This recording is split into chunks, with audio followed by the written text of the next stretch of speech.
Hi guys, welcome to all. இன்றைக்கி குட்டி குட்டியான இங்கிலீஷ் சென்டென்ஸ் பார்க்கலாமா? ரொம்ப யூஸ்ஃபுல்லாக இருக்கும். ஆரஞ்சை பிலி பிலி squeeze squeeze the orange. Lemon பிலி கியூஸ் த லெமன். இப்போ பிலிகிறதுக்கு இங்கிலீஷில் squeeze the lemon. வெங்காயத்தை உரி உரிக்கிறதுக்கு பீல் த ஆனியன்.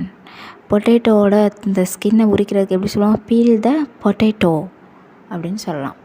இதை ஃப்ரிட்ஜில் வை பீரோவில் வை சொல்லுவாங்கள்ல, அதை கீப் இன், ஃப்ரிட்ஜுக்குள்ளே தானே அதை வைக்க போகிறோம். அதனால் கீப் இன் ரீஃப்ரிஜிரேட்டர்.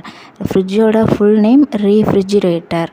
அப்போ கீப் இன் ரீஃப்ரிஜிரேட்டர், கீப் இன் பீரோ அப்படின்னு சொல்லலாம். கீழே போடு அப்படி சொல்லுவோம்ல, புட் இட் டவுன். நாய் குறைக்குது.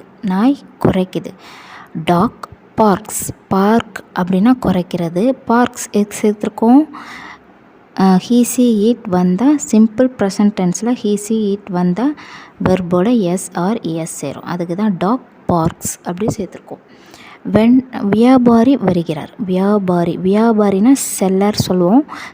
மோஸ்ட் பீப்புள் வென்டர் அப்படி சொல்லுவாங்க. Venter comes. வென்டர் யார்? ஒரு மேன். ஒரு வெர்பு கூட எஸ் ஆர் இஎஸ் சேர்க்கணும். Okay, venter comes. ஆட்சேபனை இல்லை. எனக்கு இதில் எந்த ப்ராப்ளமும் இல்லை, எந்த இதுவும் இல்லை. No objection. அதுக்கு எப்படி சொல்லணும்? No objection. கொஞ்சம் பீனட்ஸ் எடுத்துக்கோ. நம்ம சாப்பிட்றப்ப சொல்லுவோம்ல, கொஞ்சம் பீனட்ஸ் எடுத்துக்கோ, கொஞ்சம் தக்காளி எடுத்துகிட்டு வா அப்படி சொல்லுவோம்ல. டேக் சம்னா சில. Take some peanuts. அங்கே வர நவுனோட நம்ம எஸ் சேர்க்குறோம். ஏன்னா சம்னா சில, ஒன்றும் சொல்லலை. கொஞ்சம் எடுத்துகிட்டு வா, கொஞ்சம் ஆப்பிள் எடுத்துகிட்டு வான்னு சொன்னால் எப்படி சொல்லணும்? டேக் சம் ஆப்பிள்ஸ் அப்படி சொல்லணும். உன்னோட விருப்பம் இது. Your wish.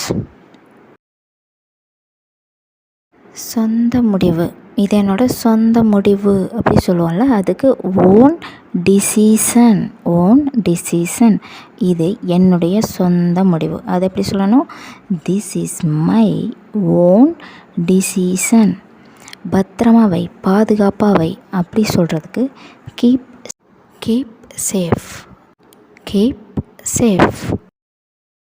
Thanks for watching.